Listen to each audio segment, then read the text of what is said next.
The worst thing you can do is nothing. Every month, I see homeowners reach out after it's already too late, when the foreclosure process is too far along to rewind and their options are gone. And the truth is, if they'd reached out at the very first warning letter, or even better, when they realized they couldn't make the next payment, the outcome could have been completely different.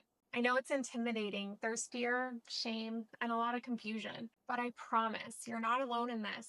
Let's learn options to avoid foreclosure. I'm Julie Calza, leader of the CalzaCo team, Arizona's #1 choice for VA loan buyers and sellers for nearly a decade, and ranked in the top 0.005% of real estate professionals nationwide. We have helped both military and civilian families navigate situations like this with compassion and a clear, confident strategy. If you're staring at a mortgage payment you can't make, go watch my full video on steps to take to avoid full delinquency. If you've slipped into delinquency already, don't panic. You still have options. As tempting as it can be to stop opening those letters or answering those lender calls, you need to take time to understand and prevent these things from escalating further. Once your loan moves into foreclosure proceedings, the lender's hands and yours become tied. But if you act early before it reaches that point, there are still multiple paths forward. And in many cases, you can save yourself further credit damage. And if you bought using your VA home loan, you can still save your future VA eligibility. The key is not waiting until it's too late to act. Here are your steps to avoid foreclosure. Step 1, contact your lender. Explain your situation, even if it's uncomfortable. Ask them what kind of options they have available. Could they restructure your loan or roll back in a past due balance? Are they willing to negotiate late fees?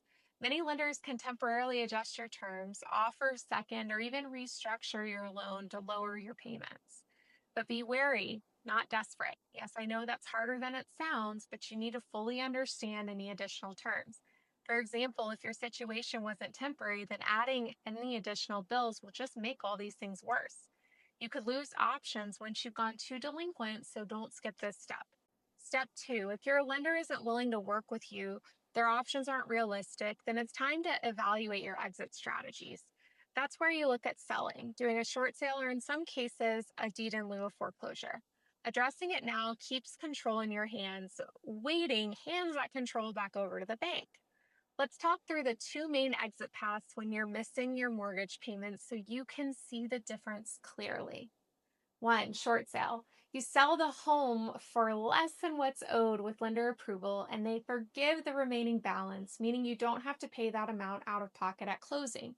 It keeps you in control of the process and is typically less damaging to your credit than foreclosure or a deed in lieu. For VA loans, it's even better. Your VA entitlement can often be restored once the loss is settled or repaid, meaning this doesn't end your ability to buy again with your benefit. It's also a smoother process for most lenders because your loan is guaranteed by the Department of Veterans Affairs, which usually results in faster financial recovery. A deed in lieu of foreclosure means you voluntarily sign your home back over to the bank. Sounds like an easy get out of jail free card, and it can stop the foreclosure faster, but you give up all control and the credit impact is still significant. It may also delay your ability to buy again, and it doesn't work if there are other liens or second mortgages on the property. At CalzaCo, we've seen both, and 9 times out of 10, a short sale delivers a far better outcome. Step 3, move on with your life. It will all be okay. Your homeowner journey is not ending. Once you've made the decision on how to move forward, there'll be some time to get to the finish line, but once you're there, let yourself off the hook. Don't beat yourself up. Markets shift, life conditions change. No one has a working crystal ball. Being in this position doesn't mean you didn't buy smart. Now listen to this. Foreclosure is a slow process, but every week that passes limits your options. The earlier you start the conversation, the more power you keep. If you're behind or already see the writing on the wall, don't wait until it's too late. Reach out while there's still time to protect your credit and your future. You're not alone. This doesn't have to end in foreclosure. The sooner you act, the more control you keep. Contact my team privately, no pressure, no judgment, and we'll review your individual situation and walk you through your options step by step.